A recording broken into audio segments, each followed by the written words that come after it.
Today is June 12th, 2002, and we are in the stage of the excavation where when we have to document all our walls, because some of the walls will start going down soon, and one of the walls is this little wall here inside the house that's along the west wall, and it's our feature 1001, sorry. And they're just drawing it just now, and because they're drawing that wall and all the other west walls, obviously we have several west walls. We have the main one, we have one on the other side, we have two additional ones on the inside. There is also several tapes and strings, and it looks very beautiful. And so I wanted us to document that. And people responsible for this are John Matsunaga and Bleda During. This will stay for the posterity, Bleda. One day when you become famous, you will be showing your students this. That is, of course, if Jason survives. And they will say, oh, look, our professor. Right. Why are you not amused? Huh? I think professors never show slides from the early days. So oh, this was that's the old style, and this is going to be the new age. We are beginning here. The new age of archaeology. Everything is recorded, so you cannot get away from it. It will haunt you. They will find it on internet. Okay. In any case, let's go. Okay, so this is our wall. Feature 1001. Obviously, that wall is sitting on this new floor that belongs to phase 2. The new floor is this floor, and it's a white plastered floor. Actually, it's that grayish plaster, like as we have in the rest of this house in this phase, in phase 1. And we are going to take out that wall, that feature, and so then show what was the extent of the original floor surface. The feature 1001 was put in after they started building the new phase here. They stopped using this floor and they started building the new one higher up.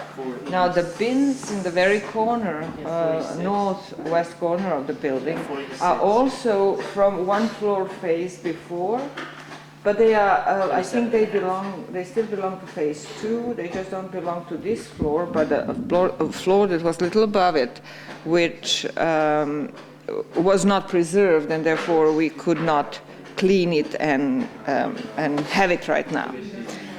So as soon as the feature 1001 is excavated, then the bins in the north west corner will be excavated, and I think the next will be this little wall that is feature 722. Which is also sitting on top of this floor here.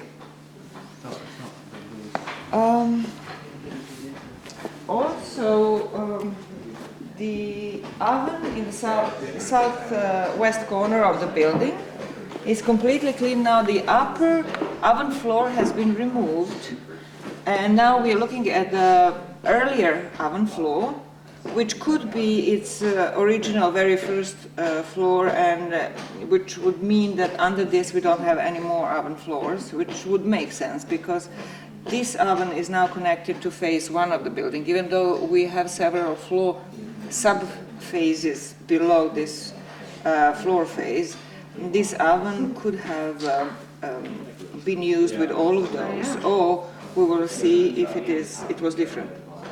So the oven floor is well preserved, even better than the floor that was above, in the sense that this front part is totally preserved. In the previous one we have a huge erosion in this area of the floor. But what also it shows is that it was baked, but not at such high temperatures as the previous floor, because the previous floor was lighter in color, was more reddish, and indicated more higher temperatures than this one. Also, we can see that was connected, the oven was connected to the wall actually along this line, and this was the point, the greatest point of connection, and the rest of it was sort of free. Here it was quite away from the wall, and this was free standing. And then we have our feature 798, which is the ash collection pit or whatever, and possible cache. Everything else is the same as before. We have in this area removed one thin layer of floor in the kitchen, right here in between the oven, 778 feature, and this edge of the platform, 169. So the floor was right in this area. So now we are on the same floor level on the platform and in the kitchen, at least in this area of the kitchen. So during that work, it was obvious that here in this area there was another little cut of the similar size and shape as the other cuts, these little pits in the kitchen, which were empty, filled with different deposits that seemed to have to do with food and food preparation and so forth, but this one turned out to be more than that. And we think that this is a cache, and this was a flint cache in which only one piece of flint, or only one flint tool has been preserved, and this is it.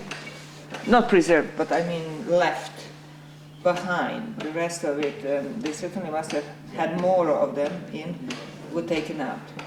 So in addition to that, in this area we could see some spots of, actually I must say that Dragana Milosevic was the person who excavated this yesterday, and these are the spots of red paint on the floor. There are 3 spots here, and this is not completely surprising because in the previous floor level, right here on the same, as we call it, threshold, we had in this area of it several spots again of deliberately, obviously painted red paint, deliberately applied. So it's not just accidental, I'm sure, because those spots, previous spots, were very nicely distributed along the threshold. But they're very fragile, they are not such a big painted areas, and so they get easily destroyed and eroded, and so we might have the same happen with these. Okay, so that's that. Now we have to go to the other areas, Jason, to our little rooms.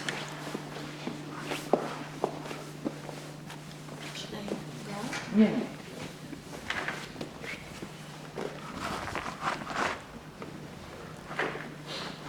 Okay, this is our space 89, and here we have the continuation of more or less the same as yesterday,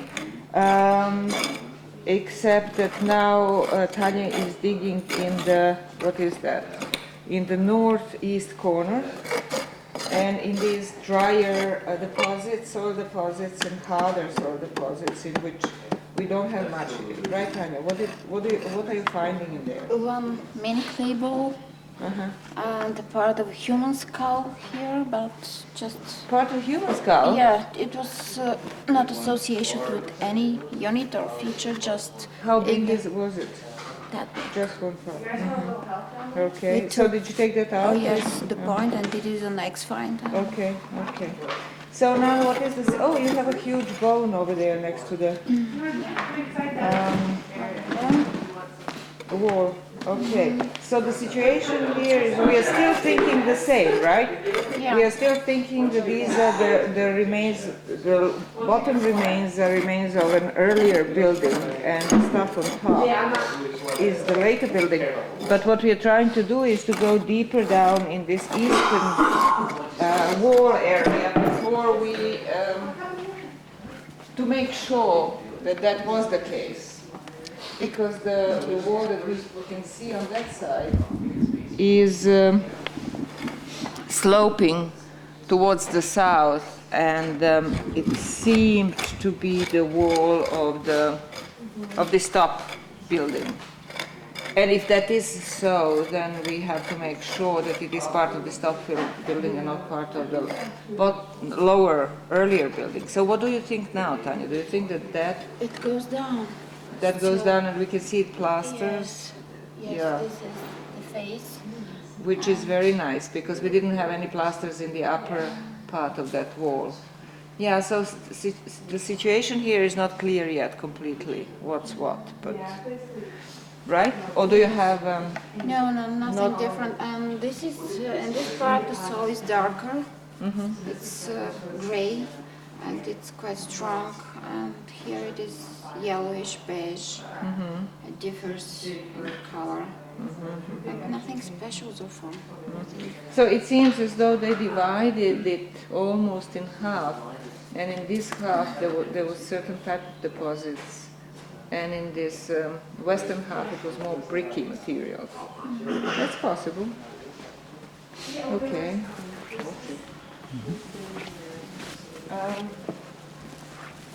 Our space 88? 87. 87, sorry. 87. And this is the continuation of digging of the burial. And Basha, do you have anything To say? to report? We finished the drawing, first layer's drawing, and we're taking some of the bones. Yeah. Nothing really interesting at the moment. Well, you already said something about this to me. I didn't. Oh, really? Okay, then. It appeared yesterday after we've done. Okay, so would you like to say something? Yeah, you can say. Well, I don't know what it is. Okay, You tell. so as they were cleaning up the burial, or digging out the burial, they came across a structural piece that goes through the burial pit, we thought. That it goes through, that it's not actually the edge of the burial pit. It's not that the burial was cut from that structural, that clay beam, so to speak, towards the south, but that thing is going through the burial. So we are trying to see if that was true, and once Bashak removes these visible human bones, then she'll dig further, and then we'll see if the other bones go under that structural beam, so to speak, or not. And it's very unusual. It's a pure clay and looks like a white, almost plaster clay. It's very homogeneous. It's very hard, extremely hard. And it's sitting there right going through the middle of the space, east-west direction. It reminds me a little bit of such feature that we have had in 98 in our building 3, which was like a big pillar, we thought, that fell down and had something to do with holding the roof. But it's not entirely the same, but it reminds me of that. So we'll see what that is later on. Okay? I think we're done. So for today? We're done for today. Dear audience, thank you very much. See you tomorrow. Tune in, same time.